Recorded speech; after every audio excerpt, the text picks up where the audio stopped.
Hello और welcome to back my channel C S with Saumya's. और this video is all about CMSL, जो कि हमारा CS एग्जीक्यूटिव में ग्रुप 2 के अंदर CMSL जो हमारा एग्जाम है, फर्स्ट सब्जेक्ट है, उसके अंदर capital market and security law.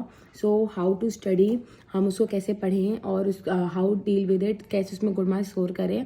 सो वो भी एक हमारा CMSL एक लेंदी सब्जेक्ट है। It is not so, it is some bit difficult if we talk about take over, if we talk about ICDR, if we are talking about LODR। So कुछ technicalities आती हैं, वहाँ पे आपको अच्छे से काम करना पड़ेगा, मतलब उन चैप्टर्स के ऊपर अच्छे से वर्क करना पड़ेगा एंड उसके अच्छे से नोट्स प्रिपेयर करने पड़ेंगे। तो नाउ स्टार्ट की हम उनकी कैसे स्टडी करें, कैसे प्रिपरेशन करें CMSL की, जिससे कि हम उसमें अच्छे मार्क्स स्कोर कर सकें। सो सबसे पहले बात आती है कि हम कौन सा स्टडी मटेरियल प्रिपेयर करें। तो स्टडी मटेरियल में आप अपना ICSA का जो आप मॉड्यूल प्रोवाइड होता है, वो सबसे पहले आप उसी को प्रेफर करिए, क्योंकि हमें उसी के एग्ज़ाम देने हैं। वो अपने उस मॉड्यूल के बाहर से कुछ भी नहीं देते हैं एंड उनका जो मॉड्यूल होता है वो बहुत अच्छे से आप लोगों के लिए प्रिपेयर है, उसमें हर चीज़ दे रखी है। एंड उसके अलावा भी आप लोग को समझ में थोड़ा बहुत अगर देखना है तो आप डायरेक्टली गूगल पे जाके वहाँ पे रेगुलेशन जो हमारा बेयर एक्ट होता है, ओरिजिनल लॉ होता है, उसको खोल सकते हैं and you can study from there. वहाँ पे भी रेगुलेशन वाइज सारे नोट्स मिले होते हैं, सॉरी सारी मतलब रेगुलेशंस लिखी रहती है एंड आपको पूरा कंटेंट प्रोवाइड होता है जिन लोगों को समझ में नहीं आता है। ठीक है। नाइन सेकेंडली, अब उसके हम नोट्स कैसे प्रिपेयर करें, हाउ टू प्रिपेयर नोट्स। ठीक है, कि हमें CMSL के नोट्स कैसे प्रिपेयर करने हैं। व्हाट आई डिड, मैंने हर चैप्टर की नोट्स प्रिपेयर किए थे। लाइक जो टेक ओवर था, ICDR था, जो LODR थे, उसकी तो मैं रेगुलेशन वाइज जो रेगुलेशंस हैं, सारी रेगुलेशन जैसे 3 है, 4 है, 5 है, 6 है, तो मैंने रेगुलेशन वाइज सबसे पहले जो रेगुलेशन में लैंग्वेज लिखी हुई है, उसके अंदर जो इंपॉर्टेंट वर्ड्स हैं जो हमें लिखने चाहिए, वो उसकी तरफ से मैंने एक वो लैंग्वेज लिखी और एक लेमन लैंग्वेज लिखी, जो सबने समझाई थी, जिससे कि जब भी मैं रिवीजन करूँ या याद करूँ, तो अगर मुझे जो ओरिजिनल लैंग्वेज है या जो इंपॉर्टेंट वर्ड्स में लिखे हैं वो समझ नहीं आ रही हो, तो मैं उसमें देख सकूँ कि ये रेगुलेशन क्या कहना चाहती है। ठीक है। और ये ना कंपनी लॉ से बहुत लिंक्ड है, तो जो भी बच्चा CMSL पढ़ना है वो इंश्योर करे कि उसने उससे पहले कंपनी लॉ पढ़ रखी है, उसे कंपनी लॉ की बेसिक नॉलेज हो, क्योंकि फिर आपके लिए CMSL पढ़ना ईजी हो जाता है, कनेक्ट करना ईजी पाता है। लाइक अगर हम कमिटी सी के बारे में पढ़ रहे हैं तो हम ऑलरेडी वो उसमें पढ़ चुके हैं। उसके बाद एक वो आता है कि जो भी टॉप ये कंपनीज हैं, ठीक है, जिनका पेड अप शेयर कैपिटल इतना है, या फिर तो उनको ये कमिटीज़ बनानी है। फिर वो लिस्टेड कंपनी के लिए अलग होता था, जो CMSL है वो लिस्टेड कंपनीज के लिए है ना। सो लिस्टेड कंपनी के लिए अलग होता है। अगर अनलिस्टेड कंपनी इतने डायरेक्टर्स अपॉइंट करिए तो लिस्टेड को इतने करने पड़ेंगे। तो ऑल कि अगर आपने ऑलरेडी कंपनी लॉ पढ़ रखी है तो आपके लिए ईजी है CMSL पढ़ना। अदरवाइज जो CMSL है वो कंपनी लॉ से थोड़ा ऊपर ही है, क्योंकि वो लिस्टेड कंपनीज के बारे में आती है। बाकी आपके पास बेसिक नॉलेज होगी, जब भी आप आगे CMSL ईजिली पढ़ पाएंगे। तो मेरी कंपनी लॉ ऑलरेडी हो रखी थी, तो मुझे वो CMSL पढ़ने में इतनी प्रॉब्लम नहीं आई। अब CMSL का अगर हम कंटेंट देखें तो वहाँ पे हमारे पास 3 एक्ट होते हैं, बाकी सारी हमारे पास रेगुलेशंस होती हैं। 3 एक्ट में हमारे पास SEBI act, SCRA act and हमारे पास होता है डिपॉजिटरी एक्ट। बाकी सारी हमारी रेगुलेशंस होती है, बहुत ईजी है पढ़ना।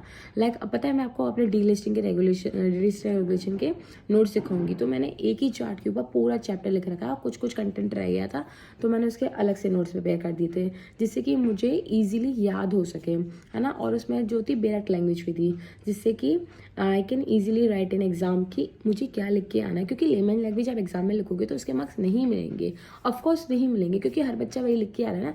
कुछ तो आपको अलग करना पड़ेगा, जो इंपॉर्टेंट पॉइंट्स हैं वो आपको इनकॉर्पोरेट करने पड़ेंगे, जो इंपॉर्टेंट लाइन है वो आपको इनकॉर्पोरेट करनी पड़ेगी। मैं ये नहीं कह रही कि आप अपना पूरा मॉड्यूल लटके जाओ फिर बोले, तो वो नहीं कर सकते हम। CMSL कंपनी लॉ और सब्जेक्ट को अभी भी डायरेक्ट क्वेश्चन नहीं पूछते हैं, वहाँ पे 1-2 मुश्किल से डायरेक्ट क्वेश्चन आ जाए तो आ जाए, अदरवाइज सारी केस स्टडीज आती हैं, सारे क्वेश्चन ऐसे आते हैं जहाँ पे आपको अपना थिंकिंग प्रोसेस, मतलब आपको थिंक करना पड़ेगा, जहाँ पे आप रेक्टिफिकेशन नहीं कर सकते हो। तो it is not about rectification, it is not about concept clarity, you need it there, okay.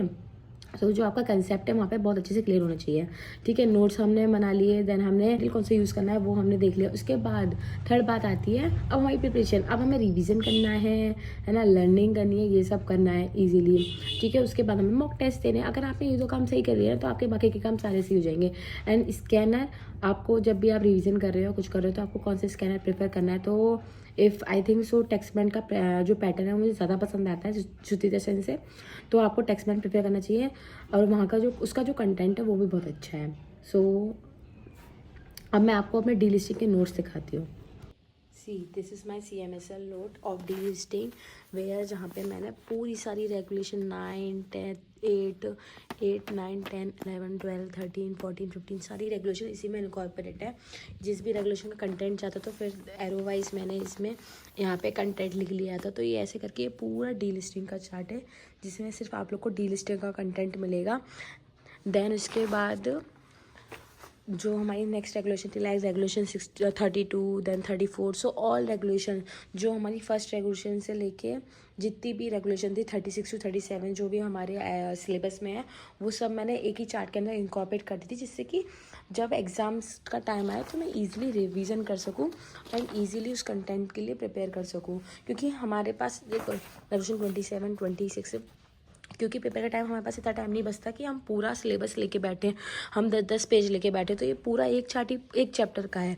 तो वो ये इजीली आप हाफ एन आवर में रिवाइज कर सकते हो कि इफ़ आपने ऑलरेडी लर्न कर रखा है, सब कुछ कर रखा है, तो आप लोग अपने नोट्स ऐसे भी प्रिपेयर कर सकते हो, चार्ट ऐसे प्रिपेयर कर सकते हो पूरा एक चैप्टर का, जिससे कि आप ईजिली लर्न कर सको। तो अभी मैंने आपको अपने डीलिस्टिंग के नोट्स दिखाए, तो आप उसे देख के समझ सकते हैं कि हम अपने अपने नोट्स ऐसे भी प्रिपेयर कर सकते हैं। मेरे पास हर चैप्टर के नोट्स ऐसे नहीं है, जो चैप्टर बहुत बड़े होते हैं ना, या फिर जिसको कंसाइज करना प्रॉब्लम, मतलब 37, 38, 40 रेगुलेशंस थी ऑलमोस्ट डीलिस्टिंग के अंदर। तो वहाँ पे आप पेपर से एक दिन पहले एक एक पेज लेके नहीं बैठ सकते हो ना, एक एक पेज वाली रेगुलेशंस भी है मेरे पास, बट पेपर से पहले आप नहीं उनको नहीं देख सकते, आपको वो देख के ही लगेगा कि मैं इसको कैसे करूँ। तो वो एक चार्ट है, जल्दी से लेकर बैठो, आधा घंटे में अगर आपने ऑलरेडी बहुत रिविजन कर रखा है, ऑलरेडी आपने क्वेश्चन सॉल्विंग कर रखी है, तो आधे घंटे में आप पूरा चैप्टर रिवाइज कर लोगे। तो ऐसे ही अपने बड़े बड़े चैप्टर आप कर सकते हो। तो अगर आप चाहते हो तो मैं आपके साथ अपने सारे नोट्स भी शेयर कर दूंगी, you can comment me for that, and आप अपने नोट्स ऐसे ही प्रिपेयर कर सकते हो। तो आपको समझ में आया, चार्ट लेना है, उसमें आप लोग को जो भी आपका रेगुलेशन है वो डाली, देन उसकी हर एक रेगुलेशन, एंड आपको हर एक रेगुलेशन भी पढ़नी ही है। ये मत सोचो कि हमारे सिलेबस में है, ये पढ़ लिया नहीं पढ़ा, नहीं। अगर आपके पास टाइम है, आपको लगता है कि आप लोग कर सकते हो, उससे क्या है, आपको क्लैरिटी आती है माइंड में कि हाँ, अगर आपको सब कुछ पता होता है ना, तो जब भी अगर कोई क्वेश्चन में प्रोवाइडेड होता है या कुछ भी होता है ना, तो आपको पता है हाँ मुझे ये पता है, तो आपको वो ईजिली सॉल्व होता है। और जब केस स्टडी सॉल्व करने बैठोगे ना, वो ईजिली सॉल्व हो जाएगी, आपको कोई भी प्रॉब्लम अराइज नहीं होगी।